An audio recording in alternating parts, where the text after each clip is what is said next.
সবসময় বদ্ধপরিকর। পূর্ব নির্ধারিত ঘোষণা অনুযায়ী সকাল থেকেই মিছিল নিয়ে কেন্দ্রীয় শহীদ মিনারের বেদিতে জড়ো হতে থাকেন বিভিন্ন বিশ্ববিদ্যালয়, নগর এবং রাজধানীর পার্শ্ববর্তী জেলা ছাত্রদলের নেতাকর্মীরা। কর্মসূচি পালনের যথার্থতা উঠে আসে সংগঠনের সভাপতি আর সাধারণ সম্পাদকের কথায়। 5 আগস্ট ছাত্র জনতার গণ অভ্যুত্থানের পূর্বে যে ছাত্র জনতাকে যেভাবে নির্বিচারে হত্যা করেছে তার প্রতিবাদে আজকে ঐতিহাসিক শহীদ মিনারে আমরা বাংলাদেশ জাতীয়তাবাদী ছাত্রদল গণ অবস্থান কর্মসূচি শুরু করেছে। খুনি হাসিনা নয়, আরও যারা জড়িত তাদের সবাইকে বিচারের আওতায় নিয়ে আসতে হবে।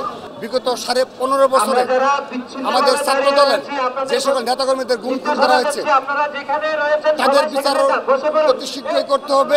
আগামীতে বৈষম্যহীন শিক্ষা ব্যবস্থা প্রতিষ্ঠায় ভূমিকা রাখার কথাও জানান ছাত্রনেতারা। আমরা বিশ্বাস করি শিক্ষার পরিবেশ মেয়েরা যেন হলে নিরাপদে পড়াশোনা করতে পারে। নিরাপদ ক্যাম্পাস প্রতিষ্ঠার জন্য নিরলসভাবে কাজ করে যাচ্ছি। এতদিন আমরা বিভিন্ন হামলা মামলার জন্য ক্যাম্পাসে ঠিকমতো ক্লাস করতে পারিনি। আমরা চাচ্ছি যে ক্লাসে ফিরে যেতে, মেধার ভিত্তিতে সংগঠন তৈরি করতে। রাষ্ট্র সংস্কারে বৈষম্য বিরোধী ছাত্র আন্দোলনের সাথে একসঙ্গে কাজ করার কথাও জানান তারা। বৈষম্য বিরোধী আন্দোলনের প্রথম থেকে আমরা পাশে ছিলাম। বাংলাদেশ জাতীয়তাবাদী ছাত্রদলের 31 জন নেতাকর্মী বিগত যে বৈষম্য বিরোধী আন্দোলন ছিল সেখানে শহীদ হয়েছে। আগামী দিনে বাংলাদেশে কোনো শিক্ষা প্রতিষ্ঠান থেকে শুরু করে প্রতিটা জায়গায় আর কোনো বৈষম্য থাকবে না। হলগুলোতে প্রশাসনিকভাবে যেভাবে একজন ছাত্র সিডি ওঠে সেভাবেই উঠবে।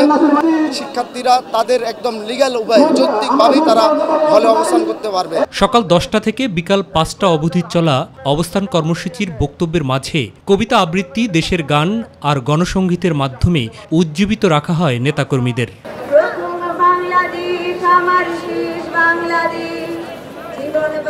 মাহবুব সৈকত, মাই টিভি, ঢাকা।